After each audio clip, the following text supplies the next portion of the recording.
आप देख रहे हैं न्यूज़ 24। मैं हूं आप सभी के साथ विपनेश माथुर और इस बीच एक बड़ी खबर का रुख कर लेते हैं। जम्मू एंड कश्मीर से आ रही है। पुंछ में सेना के 5 जवान आतंकियों से मुठभेड़ में 5 जवान शहीद हो गए हैं।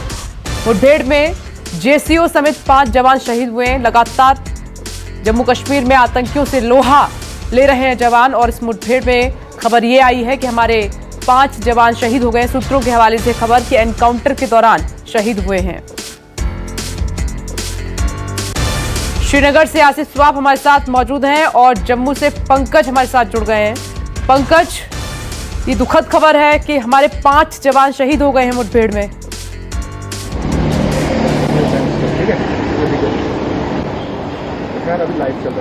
जी बिल्कुल, देखिए आज सुबह सुरक्षा बलों को ये इनपुट मिला था कि पुंछ के सुरनकोट इलाके के जंगलों में आतंकियों की मूवमेंट देखी गई है। वहां पर एक बड़े स्तर पर कॉर्डनर सर्च ऑपरेशन को शुरू किया गया। फायरिंग होती है और फायरिंग में एक जेसीओ समेत सेना के 5 जवान शहीद होते हैं। अभी भी वहां पर मुठभेड़ चल रही है और ऐसा अंदेशा जताया जा रहा है क्योंकि एलओसी से बेहद सटा हुआ इलाका है कि हो सकता है कि आतंकी जो हैं वो फ्रेश इन्फिल्ट्रेशन करके यहां पर पहुंचे हों, यानी घुसपैठ करके यहां पर पहुंचे हों। अभी वहां पर भारी संख्या में सुरक्षा बल के जवान ऑफिसर पहुंच चुके हैं। पूरे इलाके को वहां पर घेर लिया गया है और कोशिश सुरक्षा बलों की यही रहेगी, जो जानकारी सूत्र बता रहे हैं कि आतंकियों की संख्या भी 4 से 5 हो सकती है। लगातार हैवी फायरिंग आतंकियों की ओर से की जा रही है और ऐसा लग रहा है कि जिस तरह से आतंकी फायरिंग कर रहे हैं अपने साथ बेहद ज्यादा संख्या में हथियार गोला बारूद लेकर आए हैं। और आपको बता दूं, लगातार सूत्र ये बता रहे हैं कि आतंकियों की कोशिश ये है, जो सीमा पार आतंकियों के आका बैठे हुए हैं, कि बर्फ पड़ने से ठीक पहले एलओसी हो या अंतर्राष्ट्रीय सीमा हो, उन दोनों रास्तों के जरिए आतंकियों की भारी घुसपैठ करवाई जा सके। और लगातार ये भी इनपुट आ रहे हैं कि 200 से 250 आतंकी सीमा के उस पार बैठे हुए हैं, जो कि त्योहारों से ठीक पहले यहां पर घुसपैठ करना चाहते हैं और बड़े हमले जम्मू कश्मीर समेत पूरे देश में करना चाहते हैं। लेकिन ये जो सुरनकोट में मुठभेड़ चल रही है, बेहद दुखद इसमें खबर यह है कि 5 जवान शहीद हुए हैं, जिसमें एक ऑफिसर भी है। अभी वहां पर हैवी शेलिंग दोनों ओर से जा रही है। लगातार सिक्योरिटी फोर्सेस की कोशिश यही रहेगी कि अंधेरा होने से पहले जितने भी आतंकी जंगल के इलाके में छिपे हुए हैं उन्हें मौत के घाट उतारा जा सके या आतंकियों को जिंदा पकड़ा जा सके। लगातार वहां पर हैवी शेलिंग अभी भी हो रही है, हैवी फायरिंग हो रही है और एक्स्ट्रा फोर्सेस को भी वहां पर बुलाया गया है। लेकिन आपको बता दूं कि लगातार जिस तरह से हम देख रहे हैं कि सीमा पार से आतंकियों को घुसपैठ करवाने की कोशिश हो रही है, आतंकियों तक हथियार ड्रोन के जरिए पहुंचाने की कोशिश हो रही है और लगातार सिक्योरिटी फोर्सेस को यह भी इनपुट मिल रहे हैं कि काफी ज्यादा संख्या में आतंकी लॉन्चिंग पैड के बिल्कुल नजदीक पहुंचे हैं, यानी एलओसी अंतर्राष्ट्रीय सीमा के बेहद नजदीक पहुंचे हैं। और आतंकियों को लगातार ऐसी कोशिश की जा रही है कि जितनी जल्दी हो सके, चाहे वो कश्मीर एलओसी का इलाका हो, चाहे वो जम्मू एलओसी का इलाका हो, पुंछ राजौरी का इलाका हो, अंतर्राष्ट्रीय सीमा का इलाका हो, आतंकियों की ज्यादा घुसपैठ करवाने की लगातार कोशिश हो रही है। लेकिन जवान बेहद ज्यादा अलर्ट हैं। अभी जिस जगह पर मुठभेड़ चल रही है, सुरनकोट का इलाका है, पुंछ का, वहां पर जंगल का इलाका है और घने जंगल के इलाके में आतंकियों की जो है तलाश के लिए भी बेहद ज्यादा दिक्कत होती है। और इसी मुठभेड़ के दौरान जो है आतंकी जंगल में छिपे हुए थे और इसी मुठभेड़ जब होती है उसमें 5 जवान शहीद होते हैं। और अभी भी जो है मुठभेड़ चल रही है और कोशिश सुरक्षा बलों की यह रहेगी कि जितनी जल्दी हो सके, जितने भी संख्या में आतंकी हैं, इन आतंकियों को मौत के घाट उतारा जा सके। जी पंकज, मैं आपके पास लौटती हूँ। श्रीनगर से आसिफ स्वाब भी हमारे साथ मौजूद हैं। घात लगाकर यह हमला किया गया है, आपके पास क्या इनपुट है आसिफ?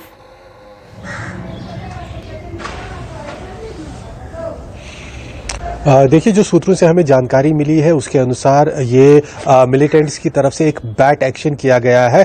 लाइन ऑफ कंट्रोल के बिल्कुल करीब में ये फोर्सेस के ऊपर, सेना के ऊपर मिलिटेंटों ने हमला कर दिया है और काफ़ी सुबह सवेरे ये मिलिटेंटों द्वारा बैट एक्शन किए जाने की खबर आ रही है। हालांकि औपचारिक रूप से इसको लेकर अभी सेना की तरफ से कोई बयान सामने नहीं आया है, लेकिन सोर्सेस का कहना है कि अभी भी इस इलाके में ऑपरेशन लगातार जारी है। हालांकि जो शुरुआती हमला किया गया था मिलिटेंटों की तरफ से, उसमें अंधाधुंध गोलियां चलाई गई थी और उसी के चलते जो जेसीओ सेना के अफसर समेत 4 और जवान गंभीर रूप से घायल हो गए थे। उन्हें हालांकि इवैक्यूएट कर तुरंत हॉस्पिटल पहुंचाने की कोशिश की गई, लेकिन सभी 5 एक जेसीओ समेत उन्होंने दम तोड़ा और शहीद हो गए।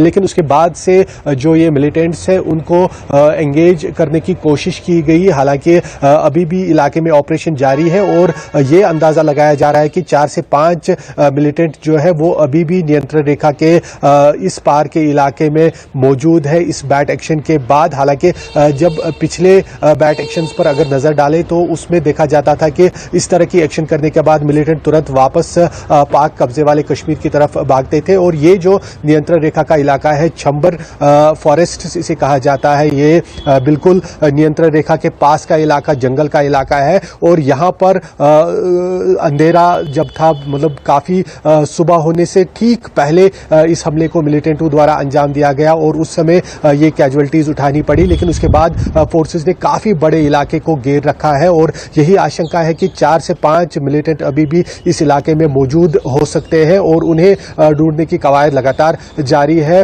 कांटेक्ट अभी भी चल रहा है और कोशिश है कि जो ये मिलिटेंट्स हैं जिन्होंने इस हमले को अंजाम दिया है उन तक जल्द से जल्द पहुंचा जा सके और उन्हें इस हमले के बाद जो है मार गिराया जा सके। यही कोशिश है। फिलहाल ऑपरेशन बड़े स्तर पर जारी है। हेलीकॉप्टर के जरिए, ड्रोन कैमरे के जरिए आसमान से भी नजर रखी जा रही है पूरे इलाके के ऊपर और जमीनी सतह पे फोर्सेस लगातार पूरे इलाके को घेरे हुए हैं। लेकिन इस बीच यही फिलहाल दुखद है कि जो सेना को बड़ी कैजुअलिटी यहां पर झेलनी पड़ी वो काफी हताहत हो गए हैं उससे और यही अब कोशिश है कि इस हमले को अंजाम देने वाले मिलिटेंट को जल्द से जल्द पकड़ा या मारा जा सके। हमला कहा जाए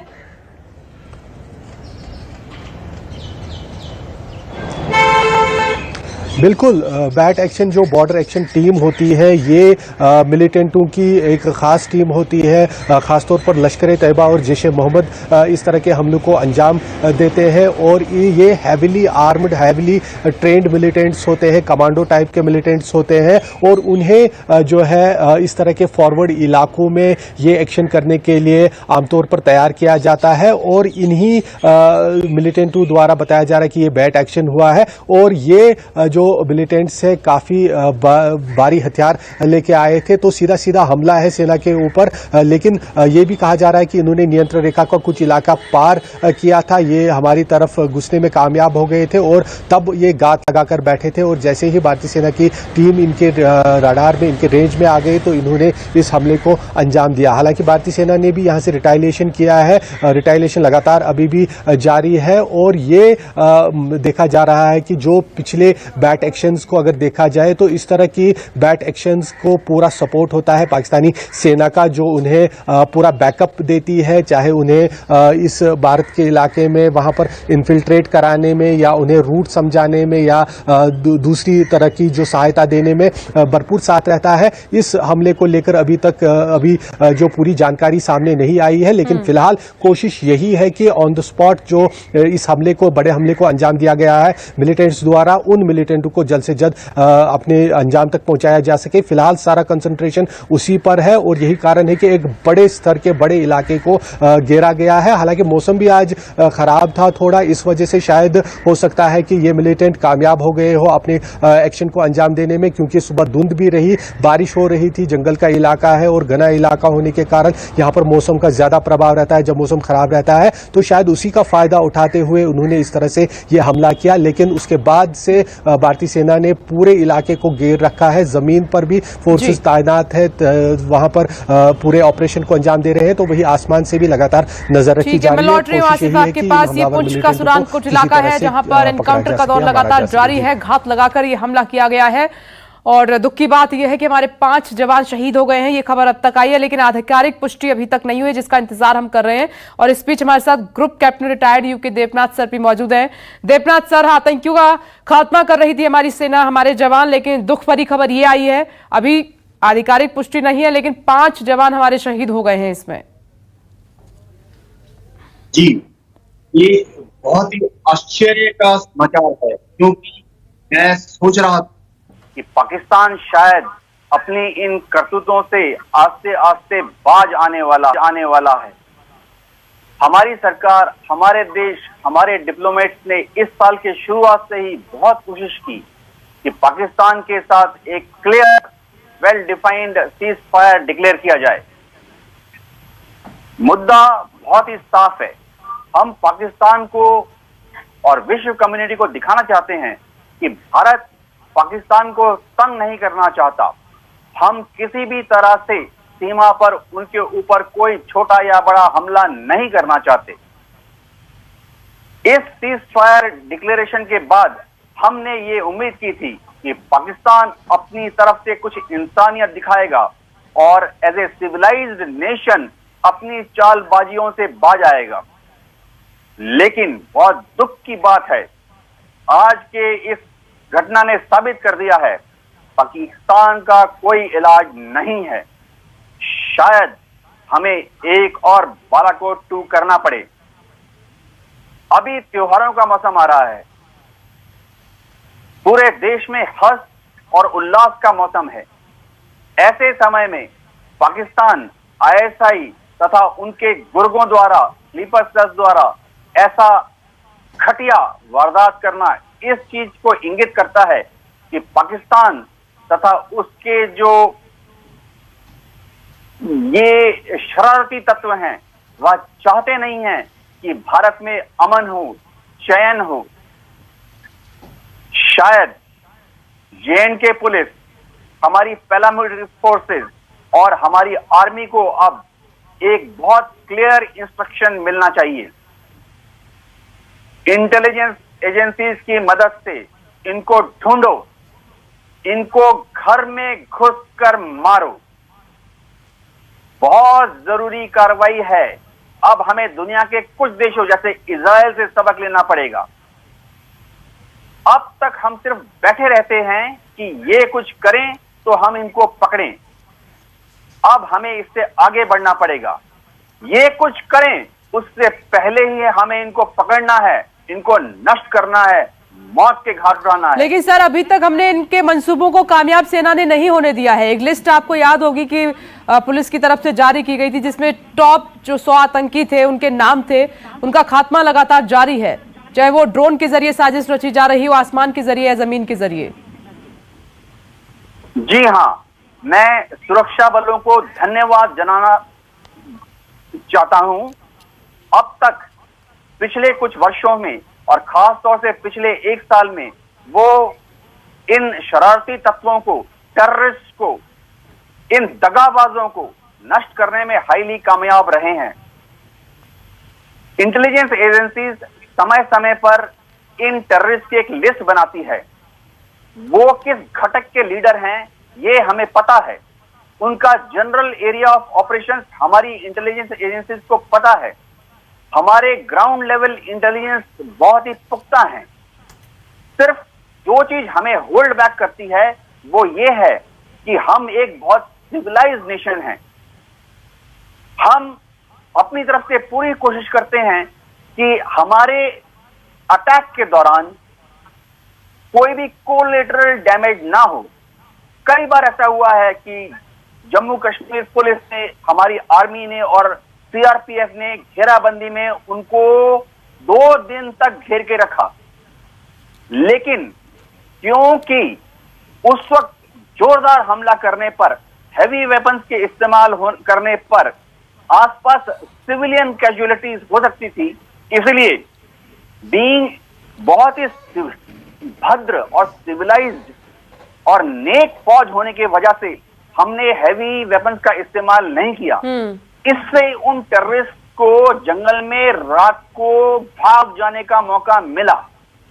जम्मू कश्मीर पुंछ से एक बड़ी खबर सामने आई है और भारत के लिए दुखद खबर है। एनकाउंटर आतंकियों के साथ लगातार जारी है। पुंछ में सेना के 5 जवान शहीद हो गए हैं और अभी भी सुरानकोट में जंगलों में मुठभेड़ लगातार जारी है।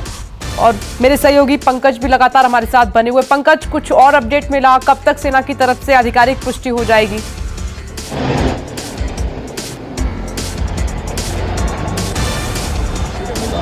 देखिए, अभी जो सूत्र बता रहे हैं उसी के मुताबिक जो है वो जानकारी यही मिली है कि एक जेसीओ समेत जो 5 जवान हैं वो शहीद हुए हैं। बेहद दुखद खबर है। वहां पर मुठभेड़ अभी भी चल रही है और आतंकियों की संख्या वो भी जो सूत्र हमें बता रहे हैं 4 से 5 हो सकती है, क्योंकि घने जंगल का इलाका है, इसलिए सुरक्षा बलों को बेहद ज्यादा वहां पर चुनौतियों का सामना करना पड़ रहा है। लेकिन लगातार वहां पर भारी संख्या में सिक्योरिटी फोर्सेज के जवान ऑफिसर पहुंच चुके हैं और जितने भी आसपास का इलाका है, जितने भी घने जंगल का इलाका है, कई किलोमीटर तक के जंगल के इलाके को पूरी तरह से कॉर्डन कर लिया है। अब जितनी जल्दी हो सके सुरक्षा बलों की यही कोशिश रहेगी कि जितने भी ये आतंकी हैं उन्हें मौत के घाट उतारा जाए। लेकिन आप देखिए कि कैसे पाकिस्तान जो है वो लगातार आतंकियों की घुसपैठ करवाने की कोशिश कर रहा है और लगातार कर रहा है। कहने को सीज फायर है, अभी आईबी पे, एलओसी पर फायरिंग बंद है, लेकिन इसकी आड़ में पाकिस्तान कर क्या रहा है? पाकिस्तान लगातार ड्रोन वाली साजिश रच रहा है। हमने जम्मू एयरफोर्स स्टेशन पर देखा ड्रोन के जरिए हमले हुए। ड्रोन के जरिए लगातार एलओसी, अंतर्राष्ट्रीय सीमा पर आतंकियों तक हथियार पहुंचाने की कोशिश की जा रही है। लगातार कायर पाकिस्तान आतंकियों को टनल के जरिए घुसपैठ करवाने की कोशिश कर रहा है, क्योंकि कहने को पाकिस्तान ने सीज फायर कर रखा है, फायरिंग नहीं कर रहा, लेकिन आप देखिए उसकी आड़ में कर क्या रहा है। बिल्कुल पंकज, शर्मा, लेकिन पाकिस्तान कभी कामयाब नहीं हो पाएगा अपने मंसूबों में। यूके देवनाथ सर कह रहे हैं कि अब हमें कुछ बड़ा एक्शन लेना होगा, बहुत हो गया, प्यार से नहीं समझ रहा पाकिस्तान, बात से नहीं समझ रहा है, उसी की भाषा में उसको जवाब देना बहुत जरूरी है। यूके देवनाथ सर, आसिफ स्वाब और पंकज शर्मा, आप तीनों का बहुत बहुत शुक्रिया अभी के लिए। नमस्कार, मैं हूं मानक गुप्ता। अगर आपको हमारा ये वीडियो पसंद आया हो तो इसे लाइक और शेयर जरूर करें, और हां, हमें सब्सक्राइब और फॉलो करना ना भूलें ताकि आप देश और दुनिया की कोई खबर मिस ना करें। तो जुड़े रहिए हमारे साथ और देखते रहिए न्यूज़ 24।